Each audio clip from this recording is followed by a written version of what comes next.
Ravi de tous vous retrouver pour cet événement, ce nouvel événement. C'est un mois qui est dédié au bien-être, c'est un mois Generali Vitality qui est vraiment dédié au bien-être avec des astuces, des conseils. On a parlé de nutrition la dernière semaine, de relaxation, de bien-être psychologique. Et bien aujourd'hui, on va encore parler de bons petits conseils. On va apprendre beaucoup de choses et pour préserver bien sûr son équilibre mental et physique dans cette période plutôt compliquée et de pouvoir s'adapter à nos nouveaux modes de vie. Crise sanitaire oblige, hein, il a fallu s'adapter ou pas, il a fallu accepter, faire résilience, préserver son équilibre, comme on l'a dit. Ce sujet du webinaire va être abordé avec trois de mes invités. Ils sont coachs, consultants, spécialistes. Ils ont le savoir-faire, mais aujourd'hui, je crois qu'ils vont nous le faire savoir. Et c'est un grand, grand plaisir d'accueillir aujourd'hui Jordan, Sandra et Sori. Alors, ils vont se présenter rapidement. Ravi de les accueillir. Jordan. Bonjour Jordan. Bonjour à tous, moi je m'appelle Jordan Bouin, je suis kinésithérapeute, j'exerce en libéral et en maison de retraite et je suis également cofondateur d'une agence événementielle et de prestations qui s'appelle Move Events. Donc c'est une agence événementielle qui permet la prise en charge globale de salariés ou de compétiteurs afin de permettre justement d'apporter des solutions dans le sport, la santé et le bien-être. Ok, Sandra, coach en entreprise, c'est ça. Sandra, est-ce que tu es avec nous? Sandra, si tu pouvais mettre ton micro, ce serait top. Oui, ça y est, ça y est, Ça petit y est. souci de micro. Bonjour à tous. Donc, effectivement, je suis coach en entreprise. J'exerce auprès de chargés de relations clientèle et également auprès de managers. Et en parallèle, je suis préparatrice mentale auprès de sportifs de haut niveau ou sportifs en devenir. Ok, donc les retraités d'un côté, enfin une partie est retraitée, côté de Jordan, les entreprises. Et on a Sori qui est descendu de son ring. Bonjour Sori. Bonjour à tous, donc je m'appelle Sori Diarra, je suis entraîneur de boxe, précisément de boxe pied-point, kickboxing, K1 Rules, savate boxe française. J'enseigne en salle de sport privée et aussi au sein associations sportives. Et donc sur des cours collectifs de boxe, j'encadre des publics hétéroclites, un peu tout le monde, et j'accompagne aussi des personnes à titre individuel, toujours sur de la boxe. La boxe est ouverte à tout le monde, jeune ou moins jeune. Exactement. Ok, C'est ça. super. Bah, tout de suite, on va commencer et on va parler du mouvement au service de votre bien-être. Et je vais laisser la parole à Jordan.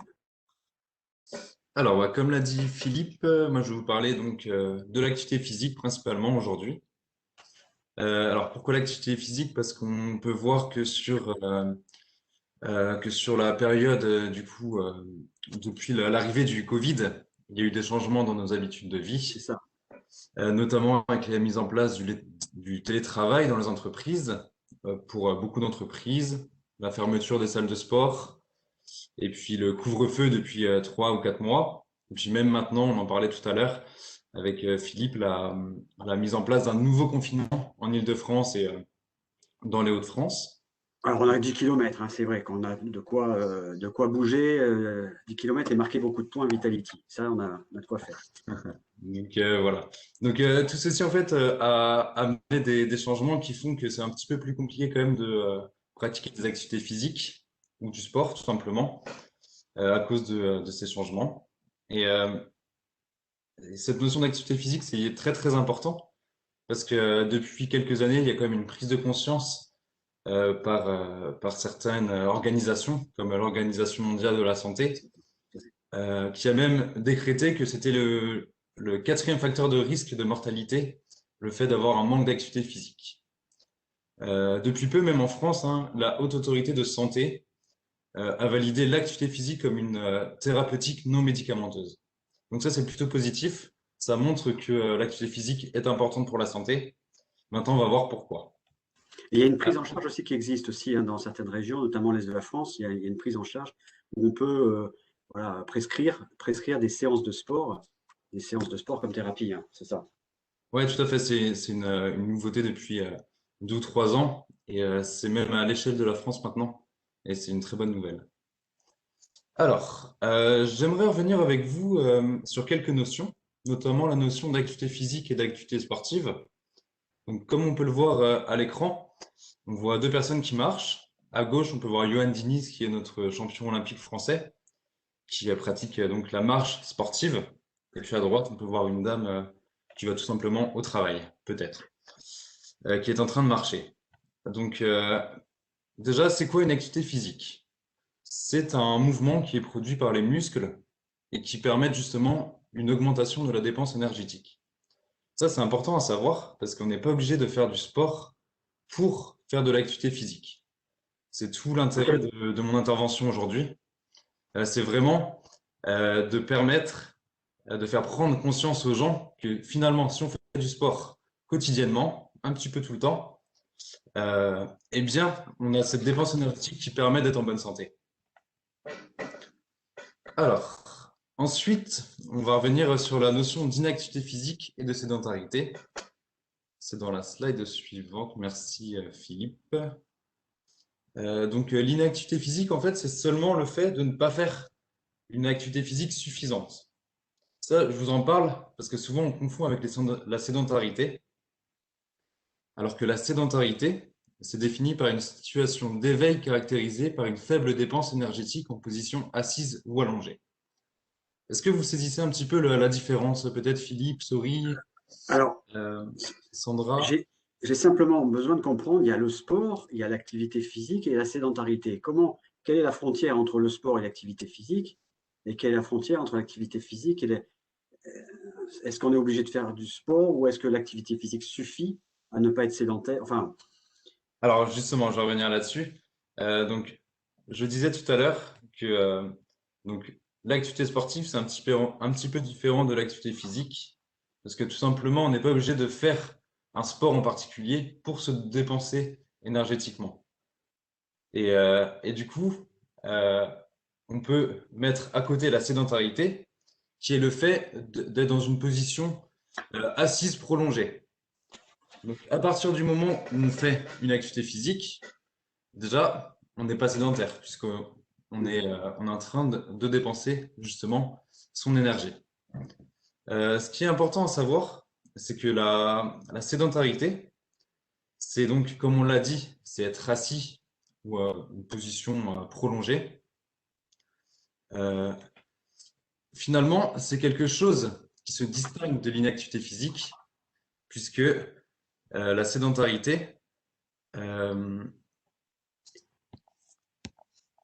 ses propres effets sur la santé. ok, ça veut dire qu'en période de confinement, depuis un an, on est quand même plus sédentaire. On bouge beaucoup moins, on se déplace quasiment plus, enfin pour certains, pas tout le monde bien sûr, au travail. C'est là on a atteint des seuils de sédentarité plus importants sur cette année ou qu'en est-il? Est-ce qu'on a des chiffres? Finalement, le fait de ne plus aller au travail, de ne plus prendre, par exemple, son vélo pour aller au travail, on est beaucoup plus souvent à la maison et donc on est beaucoup plus sédentaire. Être sédentaire, c'est à partir euh, finalement de 3 heures en position assise par jour. Donc je Ok, pense qu'on est quasiment tous sédentaires. Et donc, c'est important de faire en sorte de bouger très quotidiennement et puis en plus de faire du sport et de l'activité physique régulièrement. C'est vraiment ces deux notions à connaître. Ne pas être sédentaire et faire de l'activité physique régulièrement. ok. Donc Voilà. tu parlais de thérapie, le sport, une thérapie pour la santé. Alors, je voulais revenir justement sur cette notion de sport santé, puisque pour une fois, euh, le sport et la santé sont mis dans un même mot. Et ça, je trouvais ça très intéressant, parce que c'est tout l'intérêt de mon métier en tant que kinésithérapeute, de faire prendre conscience aux gens que l'activité physique permet d'avoir des bienfaits sur la santé. La santé, c'est un état complet de bien-être physique, mental et social. Et donc, ça a 3 composantes. Moi, je vais parler plutôt de l'aspect physique. Et du coup, ça permet de montrer finalement cette définition euh, que si on pense un petit peu, si on prend du recul, si on pense à faire du sport régulièrement, eh ben, on va avoir des effets bénéfiques sur la santé et ça évitera après d'aller consulter pour avoir un traitement curatif. Est-ce que vous saisissez un petit peu la différence? En fait, il vaut mieux agir avant d'avoir des problèmes de santé. Et pour cela, il vaut mieux pratiquer de l'activité physique régulièrement. En prévention, c'est ça. Voilà. Par rapport à ça, justement, l'activité physique a plusieurs bienfaits sur la santé. Je pense pas que je vais vous apprendre beaucoup de choses sur les premières icônes. Déjà, ça peut permettre de maintenir un poids corporel sain. Ça permet d'abaisser la tension artérielle et de diminuer le risque cardiaque. Tout simplement parce que le cœur est un muscle. Donc, si on l'entraîne, ça permet justement d'avoir une fonction cardiaque qui est bonne, tout simplement. Ça permet aussi de diminuer le risque de diabète de type 2, de réduire le risque de certains cancers. Et je voulais surtout insister aujourd'hui sur la notion de force et de fonction musculaire. D'où mon métier de kiné, hein. Moi, au quotidien, je vois des personnes âgées, en maison de retraite notamment, Ouais. qui, à cause de leur état physique, c'est-à-dire les douleurs, l'état de vieillissement qui fait qu'on a un peu moins faim, un peu moins soif, eh bien, il y a une perte de force musculaire à cause justement du manque d'activité physique. Et du coup, ces personnes âgées rentrent dans un cercle vicieux qui fait que, à cause de ce manque d'activité physique, les muscles ne sont pas entretenus.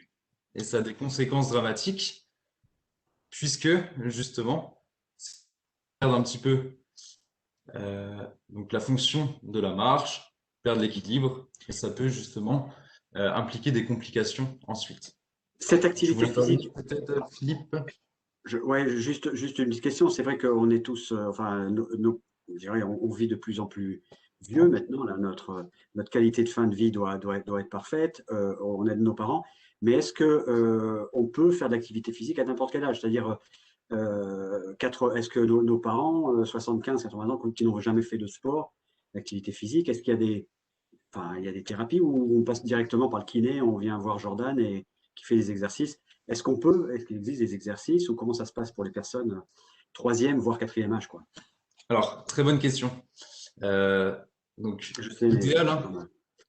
l'idéal, c'est que les personnes ne viennent pas justement pour un traitement curatif. Nous, en kiné, Ah, ouais. on intervient un peu trop tard, c'est que le mal est déjà fait. C'est rare que les médecins, si vous voulez, prescrivent de la kiné en prévention. Maintenant, ça arrive, tant mieux, mais c'est encore assez rare. Du coup, il faut savoir que l'activité physique, donc, c'est seulement le fait de bouger, de faire travailler ses muscles.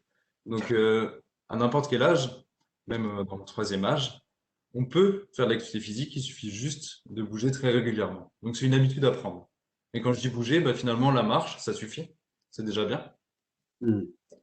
Alors, par rapport à tout ça, donc il y a des recommandations qui ont été faites. Donc, en termes d'activité physique, j'imagine que vous connaissez.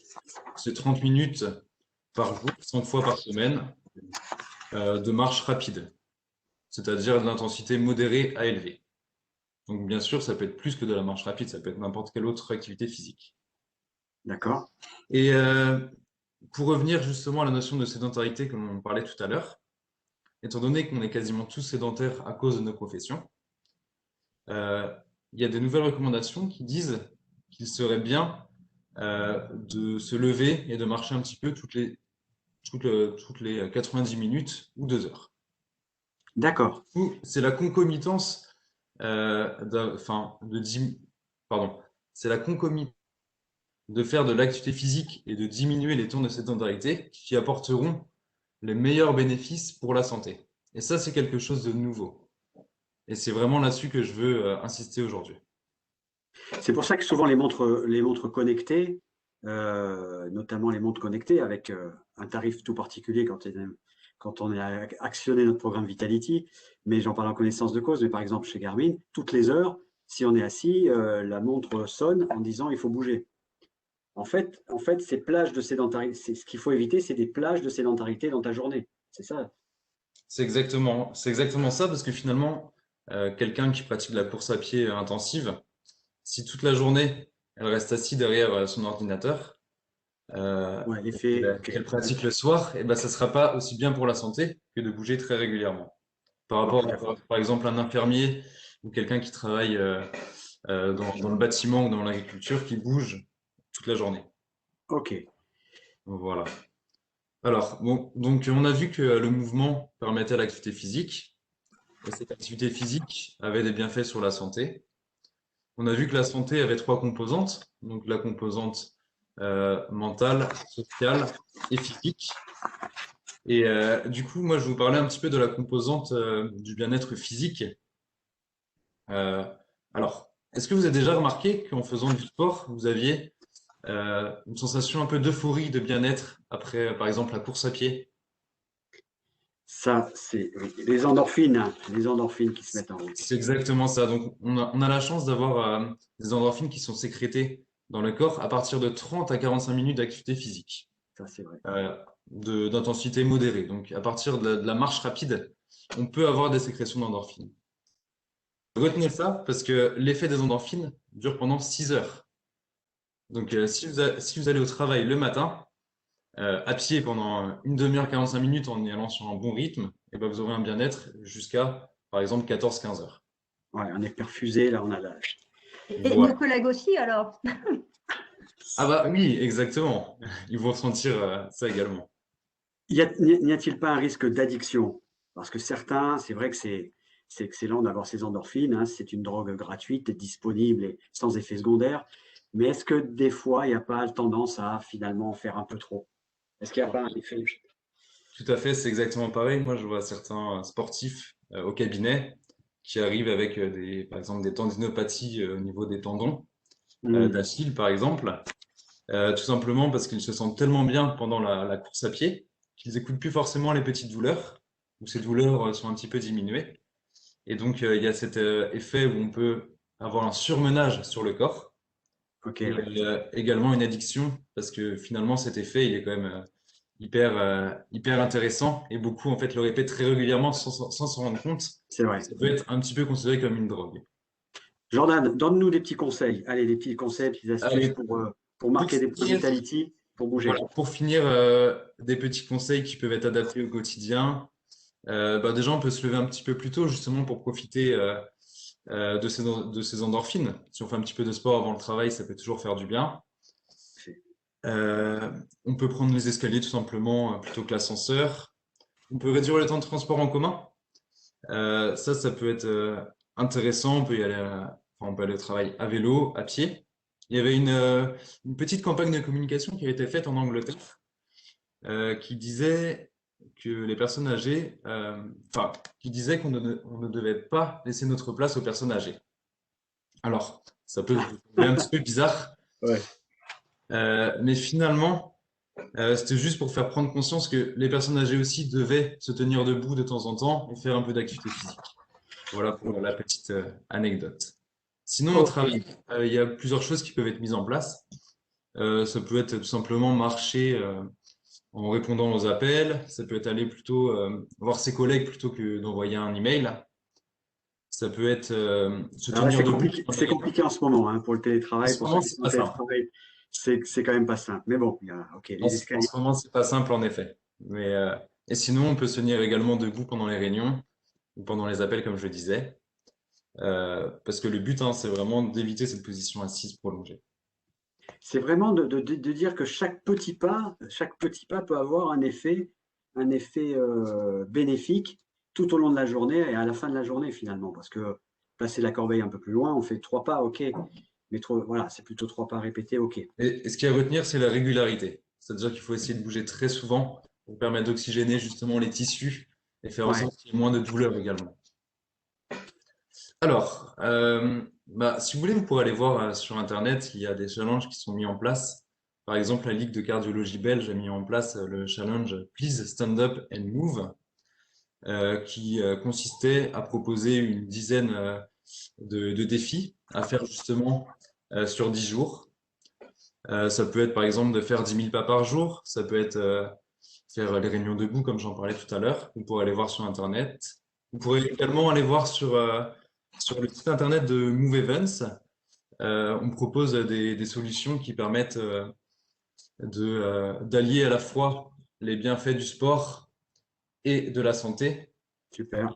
par exemple avec un suivi nutritionnel ou autre. afin d'avoir cette prise de conscience globale sur le bien-être.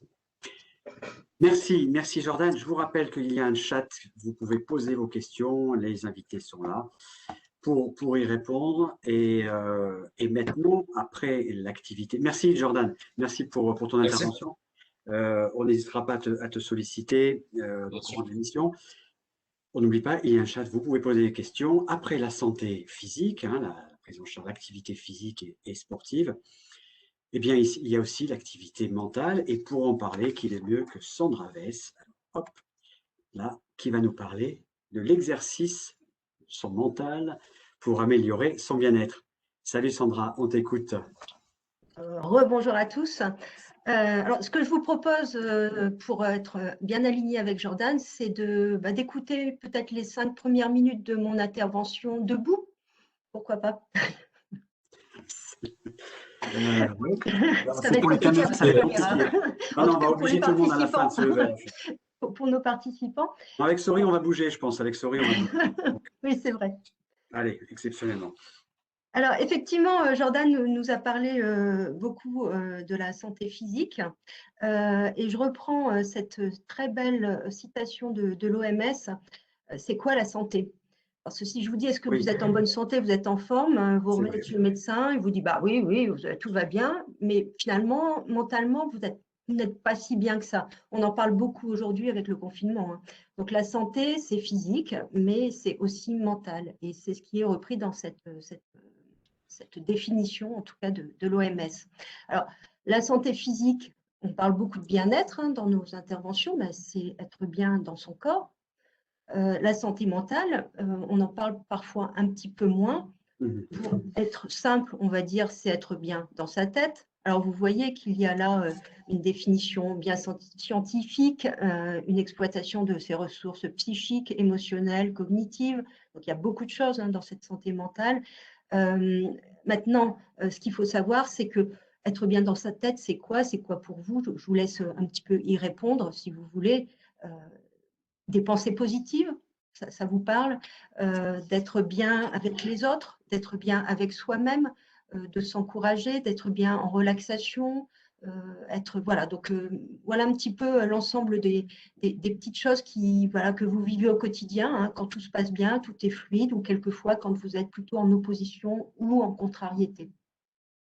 Et ce qui est intéressant de savoir, c'est que il y a une relation. La deuxième chose par rapport à cette citation, c'est qu'il n'y a pas deux santé, il y a bien une seule santé, et il y a une forte interaction entre la santé physique et la santé mentale. Vous êtes assis, vous avez mal au dos. Au bout de quelques jours, vous risquez d'être un petit peu ronchon, un petit peu désagréable. Donc la santé physique a un impact sur votre santé mentale. Vous n'avez pas confiance en vous, vous n'osez pas marcher pour aller à un endroit parce que vous ne vous sentez pas en capacité de le faire ou d'avoir un challenge sportif. Eh bien, vous ne le faites pas et donc il y a un impact sur votre santé physique puisque vous ne bougez pas. Et donc, Jordan vient de vous parler de ces impacts et on rentre typiquement dans un cercle vicieux. Donc là, je vous parle des choses négatives, on va vite passer au positif, rassurez-vous, mais on rentre dans un cercle vicieux de je ne sais pas faire, je ne fais pas, du coup j'ai mal, du coup voilà, je vais mal dans ma tête, etc. Alors moi, ce que je vais vous proposer là, finalement, c'est d'entraîner, tout comme on entraîne ses muscles en santé physique, d'entraîner notre mental.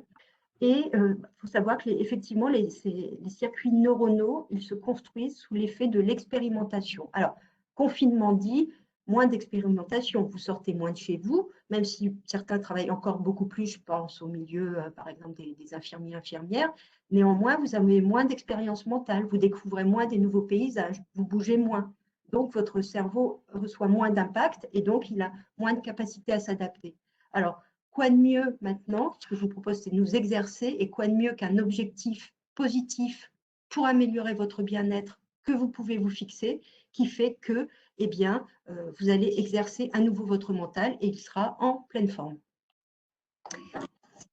C'est quand même...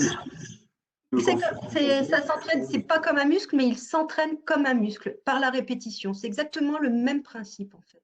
Donc, par des répétitions, mais positives. Je veux dire, c'est d'entraîner Des répétitions, voilà, tout à fait, quand on se fixe un objectif, et c'est beaucoup plus facile que des répétitions dans le vide. Pourquoi je vais répéter ça? Pourquoi? Donc, si vous avez un objectif qui correspond, et on y vient justement à vos besoins prioritaires, et la bonne question, c'est de se dire déjà, mais quels sont mes besoins prioritaires? Voilà, qu'est-ce que ça va remplir comme fonction, tout ça? Pourquoi je vais le faire? Et puis aussi, quelles sont mes valeurs prioritaires? Alors, vous en avez peut-être énormément, vous en sélectionnez 2 petits paquets. Et puis, je vous donne un exemple. Moi, par exemple, mes besoins, c'est d'avoir la nature pas loin de chez moi. C'est d'avoir une forêt que je peux voir depuis mon balcon. C'est d'aller en vélo au travail. C'est d'avoir un marché bio ou produits locaux près de chez moi. Et oui, et quelles sont mes valeurs? Et justement, c'est la préservation de l'environnement, c'est ma santé physique, ma santé mentale. Voilà. Donc, ça, si vous positionnez bien, eh bien, ça vous donner un engouement pour travailler votre mental, en fait. Et la deuxième manière de fonctionner par rapport à ses besoins et ses valeurs, toujours pour construire cette première brique, c'est de se dire, mais quand est-ce que j'ai satisfait ces besoins?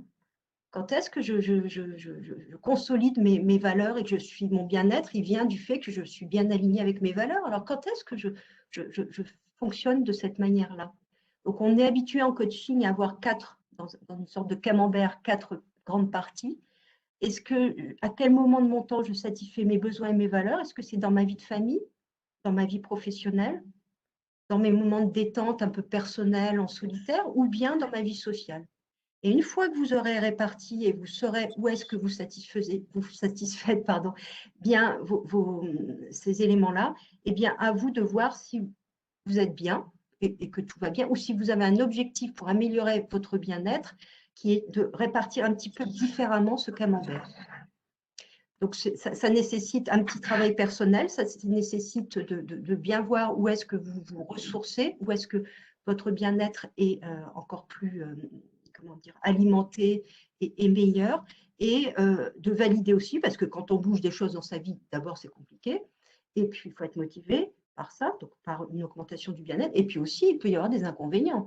Si vous réduisez un petit peu votre vie professionnelle au profit de votre vie de famille qui vous ressource, voilà, il faut peser un petit peu l'ensemble de ce que vous gagnez et le mettre en regard de ce que vous allez abandonner.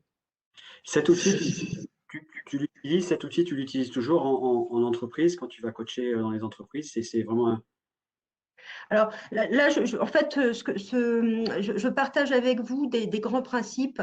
Tout dépend après de la problématique qui est abordée dans le cadre du coaching, en fait. Donc, s'il s'agit de ce type de problématique de répartition du temps et pour un bien-être qui est un petit peu dégradé, et de voir comment on peut réaligner ces ensembles-là, bien évidemment, je l'utilise en entreprise, mais aussi pour les sportifs qui, quelquefois, font déraper dans le camembert les aspects beaucoup plus liés à leur pratique, au détriment parfois de vie de famille, avec des impacts négatifs et donc un bien-être un petit peu chahuté. En fait. Parce que là, le social doit être depuis un an sacrément chahuté, la partie camembert social. Tout à fait, tout à fait. Ouais, ok. Alors, la deuxième, ce que je vous propose, c'est de passer à l'étape suivante. Donc, la deuxième brique à poser dans le cadre de la fixation de ces objectifs. Alors, voilà, je vais vous parler de petites choses typiquement françaises. La deuxième chose, c'est de positiver. Un objectif, déjà, ça doit être quelque chose de positif. Si vous vous dites, régulièrement, vous tombez dans les escaliers parce que vous vous précipitez, votre objectif, vous n'allez pas le signaler en tant que je ne veux plus tomber dans les escaliers. Il faut absolument que cet objectif, ça soit je veux descendre les escaliers de façon fluide. Bon, c'est un exemple assez réduit. Hein. Après, vous pouvez, je ne veux plus avoir des difficultés en entretien d'embauche. Bon, allez vers le positif. Votre cerveau, votre esprit ne va retenir que le verbe. Et si le verbe c'est tomber, il va retenir tomber. Si le verbe c'est être fluide ou courir voilà, il va retenir ces mots-là. Et donc, ce qui est important, c'est vraiment de chasser les idées, les pensées négatives. Et c'est déjà dans la formulation que vous allez pouvoir aller vers tout ce qui sera bon pour votre bien-être.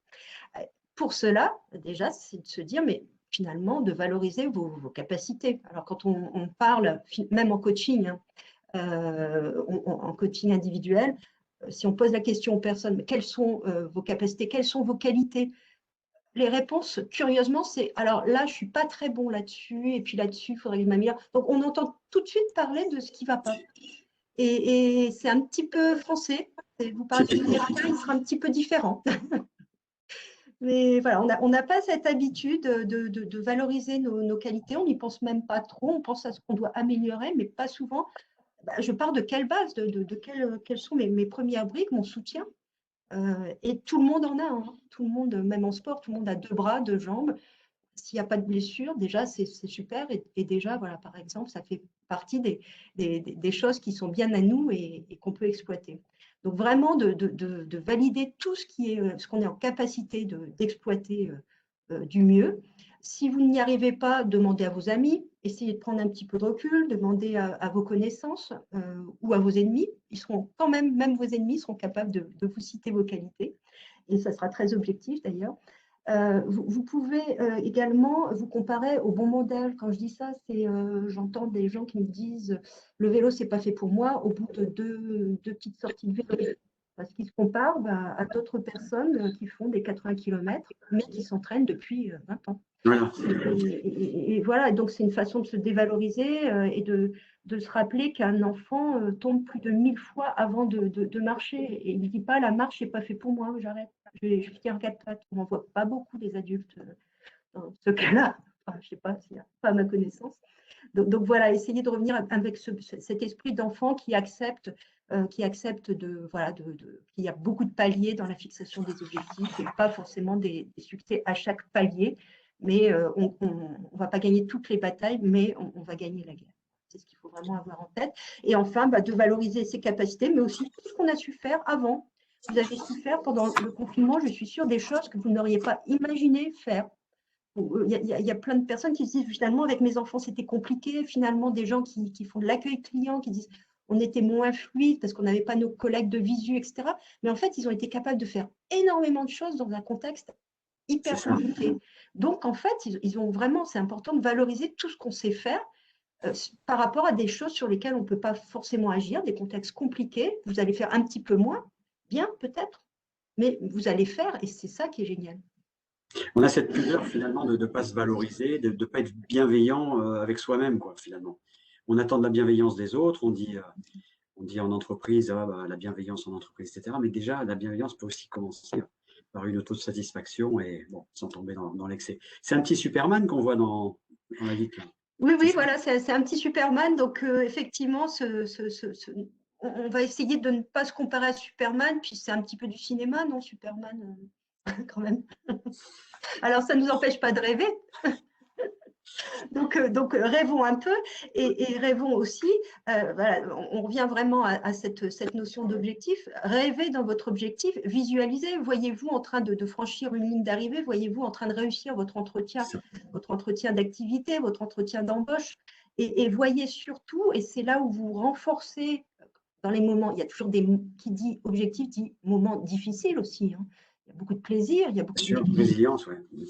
Tout à fait. Donc, par étapes, vous y allez. Et là, vous pouvez renforcer tout ce qui est important pour vous. J'ai entendu des gens qui me disent, je veux terminer un Ironman. Ils se voyaient en train de finir cet Ironman. Mais ce qui était important pour eux, c'était finalement de consolider leurs valeurs et leur bien-être. Et leur bien-être, c'était quoi? C'était la camaraderie.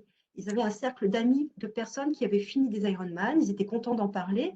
Et cette camaraderie, pour eux, c'était important de se sentir encore mieux avec ses camarades et de pouvoir discuter des mêmes choses. Et donc, voilà, ça supportait une valeur importante et un bien-être important pour les personnes. Donc, n'hésitez pas à revenir en disant, mais pourquoi je fais ça quand il y a des moments un petit peu difficiles? Pourquoi je le fais? Mettez des post-it sur votre réfrigérateur, sur votre miroir, sur votre ordinateur et avec un petit dessin peut-être qui va vous rappeler pourquoi vous faites quelque chose. Donc, voilà, dans votre voiture, n'hésitez pas, voilà, utilisez votre bloc de post-it, il n'y a pas de meilleur moyen. Et puis aussi, n'hésitez pas à nous demander de l'aide si c'est nécessaire pour parfois, c'est important d'être autonome dans ses objectifs maintenant, et c'est important de voir, vous voyez, vous êtes en milieu de confinement, vous avez prévu des choses, un plan A, un plan B, de demander de l'aide, pourquoi pas. Après, il faut qu'il y ait une majorité d'autonomie et que ça soit pas, effectivement, ça évite des objectifs utopiques dans certains contextes. Mhm. Enfin, et je reviens un petit peu dessus, c'est cette courbe d'apprentissage qui est importante, c'est de se dire, vous voyez, c'est pas linéaire. Il y a des moments où vous allez être un petit peu moins bien. Et dans le milieu du sport, c'est très connu. Vous avez des moments de fatigue, et bien mentalement, physiquement, les deux. Il y a des moments où vous serez moins performant. Donc, acceptez les moments de stabilité, acceptez de redescendre un petit peu. Vous redescendrez toujours un petit peu moins bas que vous êtes Oui, c'est ça. de là où vous êtes parti. Donc, regardez bien tout ça. Et c'est vraiment important de regarder derrière soi et de se dire, mais finalement, par rapport au début, j'ai une personne qui m'a dit en coaching qui voulait marcher 2 fois par semaine et qui m'a dit, elle est arrivée à marcher 3 fois par semaine. Et elle m'a dit, ah, cette semaine, je n'ai marché que 2 fois. Mais elle ne marchait pas. Donc, Ouais. regardez derrière et une fois de plus, valorisez ce que vous avez fait. Et puis aussi, de façon très concrète, vous êtes parti sur une échelle de 1 à 10. Votre bien-être, il était au niveau 5. Et regardez un petit peu derrière vous aussi, dites-vous, grâce à ça, de combien de points j'ai amélioré mon bien-être, de combien de points je voulais l'améliorer, de combien de points je l'ai amélioré. Voilà. Alors, il y a beaucoup de choses, tout est relaté dans les podcasts Alors voilà, complémentaires. justement, tu m'as enlevé ma transition et le moment coup de pub. Tu as réalisé trois que j'ai écoutés, 3 podcasts fantastiques sur la bienveillance, je crois, la confiance en soi, sur voilà, je vous Les invite bonnes vraiment, résolutions. les bonnes résolutions aussi. Je vous invite vraiment à les écouter. Ces podcasts-là, on peut les trouver sur le blog Vitality, me semble-t-il, et sur le Facebook aussi, hein. Donc, non, je vous conseille d'aller les écouter. Ok, donc on a parlé d'activité physique, on sait maintenant ce qu'est l'activité physique versus sédentarité. On sait aussi que maintenant notre cerveau et notre mental est un muscle qu'on peut faire travailler. Mais maintenant, on va voir donc sur un ring, ou plutôt en descendant, avec Sori, nous allons voir maintenant comment en fait se lancer un challenge, essayer de progresser dans ce challenge pour derrière, step by step, hein, marche par marche, arriver à une satisfaction et une victoire comme quoi on arrive à faire d'activité physique. Rebonjour, Sori. Rebonjour, je me représente un petit peu. Je Oui. suis Sori Diarra, entraîneur de boxe. En parallèle de cette activité d'entraîneur de boxe, je suis aussi cadre technique dans une entreprise dans l'électricité. Et en fait, c'est l'ensemble de ces domaines d'activité qui me permet aujourd'hui de vous faire part de mon approche. Alors, comme vous pouvez le voir sur cette slide, j'ai présenté des images de choses qu'on peut retrouver au quotidien et qui vont nous évoquer des contextes divers, mais pas forcément liés au sport. Et le but de cette présentation, ça va être justement de vous faire le rapport entre le sport et tout ça. Alors, vous avez vu, il y a voiture, stylo, ordinateur, cartable.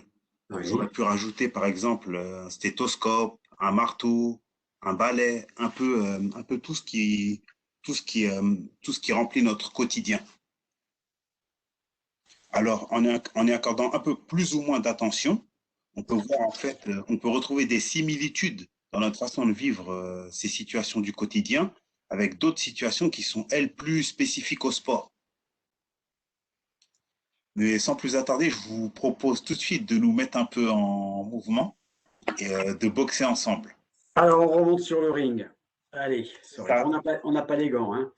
C'est ça. On n'a pas les gants, mais imaginez-vous que vous avez les gants, que vous montez sur un ring et que vous avez un autre boxeur en face de vous et qui lui aussi est prêt à boxer face à vous. Du coup, montez vos poings près du visage, mettez-vous en garde de boxe. Et pour réussir, je vous propose un enchaînement de 8 coups, super facile, direct doublé du bras avant, crochet arrière, uppercut, direct, crochet, uppercut, C'est compliqué. direct. C'est compliqué dès le départ. Ok. Ah bon? Il n'y a que 8 coups. Vas-y. Tout le monde a bien suivi l'enchaînement. Allez, on le fait avec toi. Prêt? Devant votre ordinateur, on essaye. Donc, ça donne ça. Évident. C'est Jordan. évident. On Jordan. recommence une fois. Et Sandra, allez. Tac. Un peu dur, hein. Un peu dur, sorry. Ah, j'ai C'est rajouté vrai? un crochet. Alors, je ne sais pas avec quel niveau de facilité vous avez réussi à exercer cet enchaînement.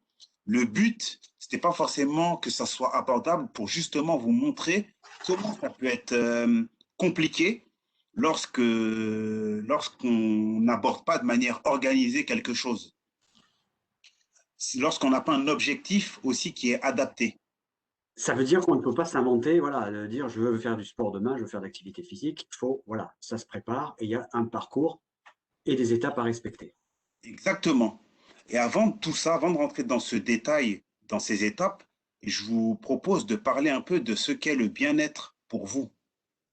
Est-ce que vous êtes posé la question de ce qu'est le bien-être pour vous? Parce que c'est vrai qu'on aborde le sujet de manière très formalisée, mais c'est important de rappeler que c'est quelque chose de subjectif et que le bien-être, même si on ne l'écrit pas forcément, il est toujours entre guillemets parce qu'il y a toujours des petits paramètres qui sont très personnels et qui vont dépendre, par exemple, des valeurs dont Sandra a parlé tout à l'heure, Tout et à fait. aussi du mouvement qui est nécessaire que Jordan a aussi évoqué. Alors, cette slide représente les images qu'on a, des images qu'on peut avoir par rapport au sport. Ouais, Et du coup, je vais vous parler de ces leviers, des leviers qu'on a par le biais de la pratique du sport, mais aussi en dehors. Parce que même si on se sent bien en pratiquant du sport, en dehors du sport, beaucoup de sportifs arrivent en fait à reproduire des mécanismes qu'ils ont dans le sport, mais dans d'autres domaines. d'accord. Et c'est donc justement le sujet.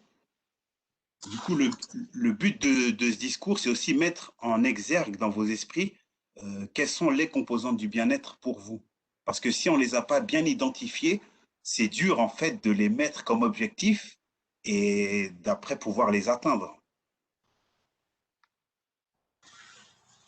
Premier objectif, l'autonomie. Alors, première étape, plutôt, on va dire l'autonomie. Parce que dans le sport, pour vous donner l'exemple de la boxe, si on est au milieu d'un ring et qu'on ne bouge pas, ben rien ne se passera, on risque de subir. Si on ne se défend pas, si on ne met pas en place les attaques qu'on a appris, les différentes techniques. Dans les autres domaines, c'est la même chose. Pour se sentir bien, il faut un minimum d'autonomie. Si on n'y va pas de soi-même, il n'y a rien qui n'avance.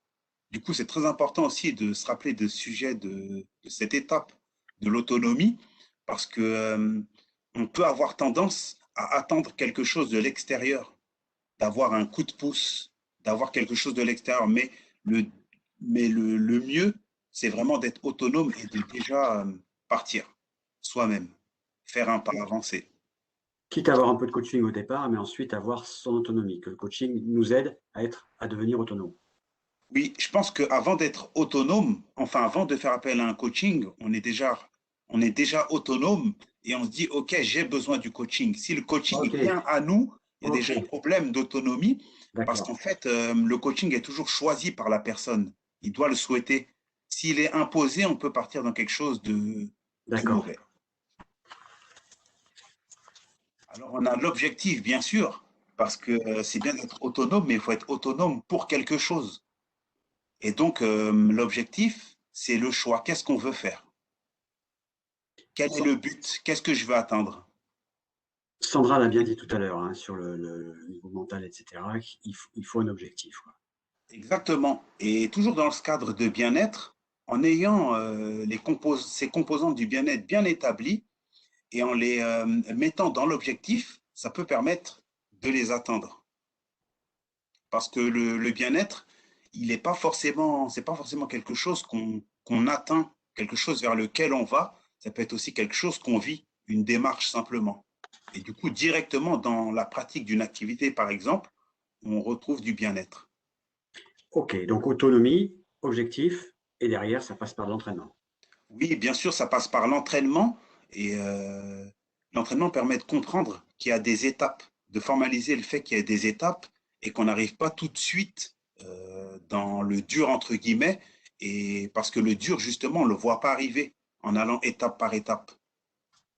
En allant étape par étape et en suivant un cycle.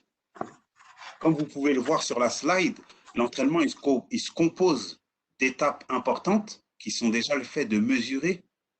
Parce qu'en mesurant, ça permet de savoir de quoi on part, d'une part, et aussi ça rejoint l'objectif qu'on a vu juste avant, où on veut aller. Si on ne D'accord. sait pas, si on ne sait pas où on en est, ben, on peut avoir du mal à avancer. Alors toujours autour de l'entraînement, on a aussi l'adaptation. C'est important de s'adapter parce que plus on va s'entraîner en fait, l'entraînement c'est une forme d'adaptation, plus on va être à même de s'adapter. L'ajustement, c'est aussi une autre forme d'adaptation un peu plus Passion, c'est- précise. Mhm. Et la répétition, bien sûr, parce qu'on n'y arrive pas du premier coup, mais en fait, chaque essai est quelque part une petite victoire. Pour reprendre un peu l'exemple des batailles et de la guerre avec Sandra, en répétant, je gagne des batailles et je progresse pour, euh, pour ensuite arriver à la slide suivante qui est la victoire. Ok, Alors, donc circuit mesuré, adapté, ok, répété, derrière la victoire. Et alors, la victoire. Alors la victoire, elle peut être symbolisée de différentes manières. On a tendance à voir forcément celui qui gagne la coupe, qui arrive le premier, mais c'est pas que ça. Ça peut être le dépassement de soi, toujours autour de l'autonomie, qui est une des premières étapes. Lorsqu'on le fait pour soi, on a forcément une forme de gratification à réussir. c'est important de surfer sur la victoire, quoi. C'est important de marquer le coup en disant I did it, quoi. Je l'ai fait, j'y suis arrivé. C'est important de marquer le coup, quoi. Vous pouvez. Exactement, j'y suis arrivé par mes Mhm. moyens. Et du Ouais. coup, je me suis donné les moyens d'arriver à tel niveau. Je ne suis pas devant tout le monde, mais je suis dans mon objectif. Ok. Autonomie, objectif, entraînement. Les 4 étapes, donc. Victoire. Exactement, les 4 étapes. Et comme vous pouvez le voir, on a le cerveau au milieu, l'importance du mental et toutes ces différentes tâches qui sont autour, ces tâches, ces activités qui sont différentes, mais en fait autour desquelles on peut toujours poser les mots autonomie, objectif, entraînement et victoire, que ce soit dans le cadre professionnel, social, privé. On peut toujours mettre l'autonomie, l'objectif, l'entraînement et la victoire d'une manière ou d'une autre. D'accord. Au service, tout ça, au service du bien-être. Au service du bien-être, votre bien-être. D'accord. Merci, merci Sori. Merci, Rien. merci bien. On va revenir pour le passage des questions avec toi, Jordan et Sandra. Je vous laisse découvrir sur la slide les adresses mail de nos intervenants. N'hésitez pas, je vois que Justine nous marque que c'est très intéressant et qu'elle nous remercie. Coucou Justine, un petit coucou. Donc on sait qu'elle ira faire ses petits pas et fixer son objectif, Justine. Voilà, vous retrouvez les adresses mail de nos trois intervenants. Je vais juste là revenir à un écran où on va enlever tout ça. Voilà, on est en direct, toujours en direct live. N'hésitez pas à poser vos questions, il reste quelques minutes. Moi, j'en profite puisque je peux me permettre de poser des questions. Je vais poser des questions à vous trois. À vous trois. Pour vous, est-ce que dans votre activité de consultant, de conseiller, de coach, vous avez vu une grosse différence de vos patients, enfin, comment les appeler, oui, de vos patients, pas clients, mais de vos sportifs pendant cette période, depuis un an, pendant cette période de Covid? Est-ce qu'il y a eu un gros changement? Euh, est-ce qu'il y a des cas plus importants que d'autres? Qu'est-ce qui a changé? Qu'est-ce qui a changé pour vous dans votre activité de coach depuis un an? Allez, question. Je laisse un de vous trois répondre. Alors, Sorry. d'accord, je vais commencer. Oui, beaucoup de changements dans la vie en fait des différents participants aux activités sportives. vu qu'on a dû modifier les activités et que leur vie aussi a changé en parallèle souvent, les pratiquants sportifs viennent chercher un équilibre dans la pratique. Et ce qu'on a subi, en fait, c'est une modification de tout, côté professionnel, côté privé et sportif. Et du coup, le fait de venir chercher cet équilibre par le sport a été aussi, enfin, est compliqué encore aujourd'hui pour beaucoup. Sorry, est-ce que dans ta salle de boxe, est-ce que tu as eu plus d'adhérents, plus de monde à pousser la porte pour venir découvrir ou faire une séance découverte au niveau de la boxe ou pas? Parce que ça prend pas mal quand même la boxe, ça commence à bien C'est vrai, prendre. c'est vrai, ça prend toujours. Il y a eu pas mal de nouveaux adhérents, et, mais c'est très dur à mesurer parce qu'en même temps, il y en a qui sont freinés en fait par la peur liée à la Ah, distanciation ou autre, qui d'accord, fait bien sûr. qu'ils attendent. Il y en a aussi qui ont envie et qui attendent que la situation se stabilise, entre guillemets, pour pouvoir franchir le pas et surtout aussi qu'il y ait les autorisations de pratiquer en opposition. Parce qu'aujourd'hui, on ne peut toujours pas faire de boxe. La seule D'accord. possibilité, c'est de travailler sur cible avec un coach. Voilà. Alors, nous, on a fait tout à l'heure voilà, un petit peu d'entraînement avec toi, Shadow mais boxing, oui. est-ce qu'il existe un programme en virtuel, enfin, un programme web, comme le fitness, Oui, comme le truc? Ouais. exact. Tu entraînes des gars, enfin, les boxeurs professionnels? J'en entraîne pas moi-même à distance parce que j'ai Mhm. pas l'espace nécessaire. Ce que je vous ai fait aujourd'hui comme démo, c'est pas suffisant pour faire un C'est sûr. cours. Ouais. Ok, mais on pourrait dire qu'on a fait de la boxe ce vendredi. Ok, Oui, confinement de 4 semaines carrément. pour les Franciliens et pour certains. Sandra, Jordan, de rebondir sur cette année vraiment spéciale. Oui, alors effectivement, j'ai vu des changements. Ces changements, c'était finalement un recentrage. Je vous ai parlé de valeurs et de besoins. C'était un recentrage sur les vraies valeurs. Chacun essayait de retrouver à l'intérieur de tout ça, c'est quoi mes valeurs finalement, je peux plus tout faire. Je peux plus.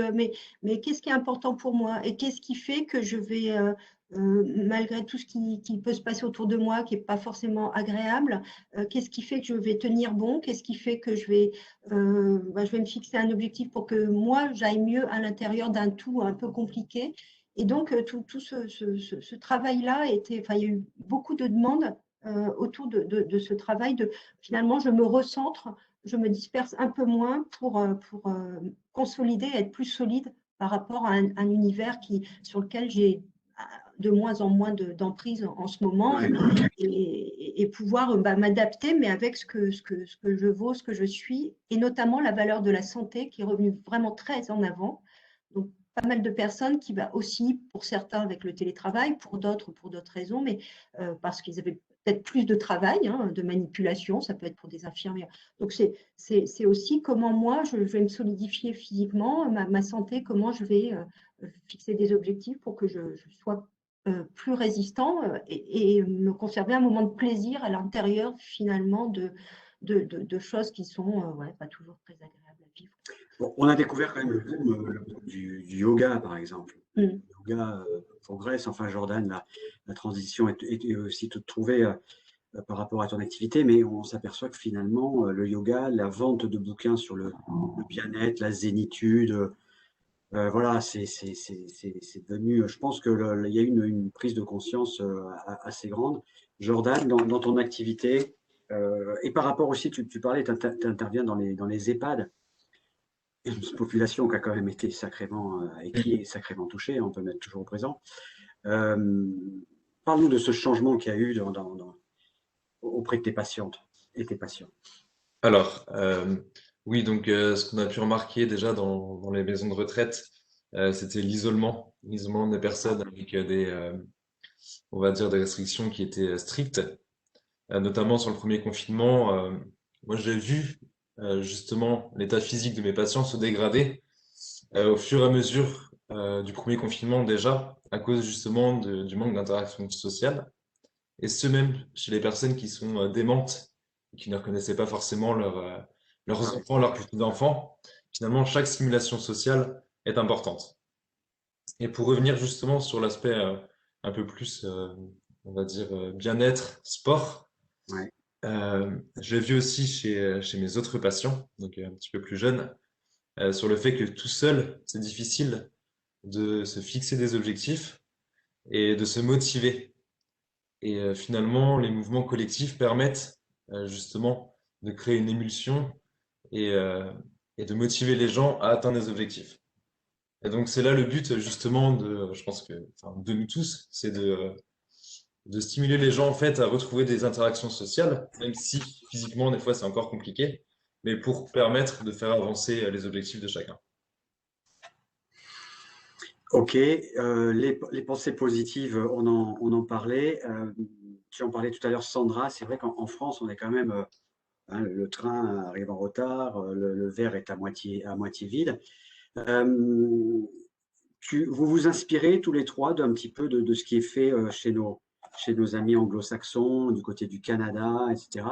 Parce qu'eux, ils ont une conception de la santé, de la bonne santé qui est différente de la nôtre. En France, être en bonne santé, ça veut dire ne pas avoir de maladie. Si on franchit l'Atlantique en face, être en bonne santé, ça veut dire faire justement de l'activité physique, l'activité mentale. Qu'est-ce qu'on doit, parce il nous reste que 3 minutes, qu'est-ce qu'on doit préconiser je dirais aujourd'hui, en période compliquée comme ça, à des personnes qui n'ont jamais fait de sport. Alors là, c'est le cas le plus difficile, qui n'ont jamais fait de sport, ou très peu, qui aujourd'hui ne veulent pas en faire. Comment les faire bouger? Allez, qui veut juste Alors, comment les faire bouger?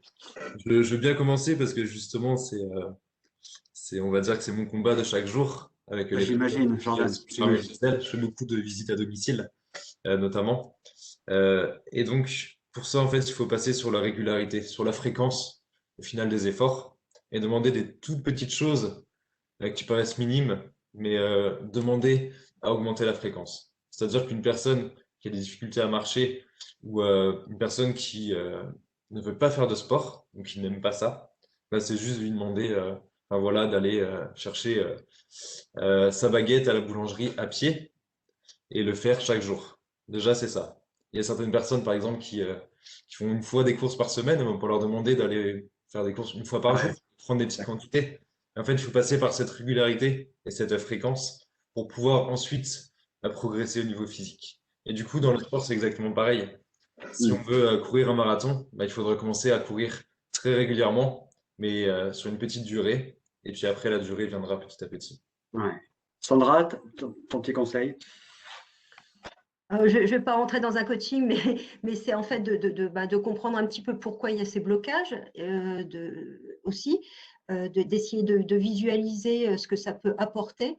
J'ai eu quelques difficultés avec des personnes qui étaient typiquement dans ces cas-là, et quand je dis que le plus beau cadeau que ma maman m'a fait, c'est qu'elle est en bonne santé et que du coup, pour les enfants, c'est moins de préoccupations. Ça peut être un bon vecteur. Ce n'est pas que des vecteurs égoïstes pour sa propre santé, c'est aussi pour tout son environnement. Donc, voir C'est vrai, c'est quel vrai. type de motivation on peut avoir, soit égoïstement, soit pour un ensemble voilà, beaucoup plus large. Donc, voilà un petit peu une des manières de voir les choses positivement. Sorry, le dernier conseil? Alors, le dernier conseil, ça serait, pour rejoindre ma présentation, s'appuyer sur des points comme l'autonomie et l'objectif, parce que quelqu'un qui ne veut pas faire du sport, mon objectif, ça va être de faire en sorte qu'il le veuille, l'aider à vouloir qu'il fasse du sport et inclure en fait la notion plaisir. Parce que comme pour beaucoup de sports, dans la pratique sportive, il y a toujours du plaisir. Et voir avec la personne où elle peut trouver du plaisir à se mettre en action. Ça peut rejoindre ce que Jordan a dit pour ses tâches quotidiennes. Peut-être que son plaisir, c'est d'aller acheter sa baguette ou sa viennoiserie préférée, faire en sorte d'utiliser un mode de déplacement pour aller chercher son petit plaisir gustatif en se mettant en mouvement. Super. Bon, donc, faut du plaisir, hein, faut du plaisir. Même en confinement, on a quand même 10 km pour certains et d'autres peuvent bouger. Il faut quand même qu'on préserve notre équilibre mental et physique parce qu'aujourd'hui, nos modes de vie ont sacrément été secoués. J'étais avec mes trois invités. C'est un grand, grand plaisir de vous entendre, un grand, grand plaisir de vous écouter. Ce podcast, cette vidéo, bien sûr, est à disposition sur le blog Generali Vitality. Bougez, voilà, bougez, marquez des points Generali Vitality. Et en tous les cas, grand merci. Excellent week-end. À très bientôt pour une nouvelle vidéo. Ciao, ciao. Merci beaucoup. Bye bye.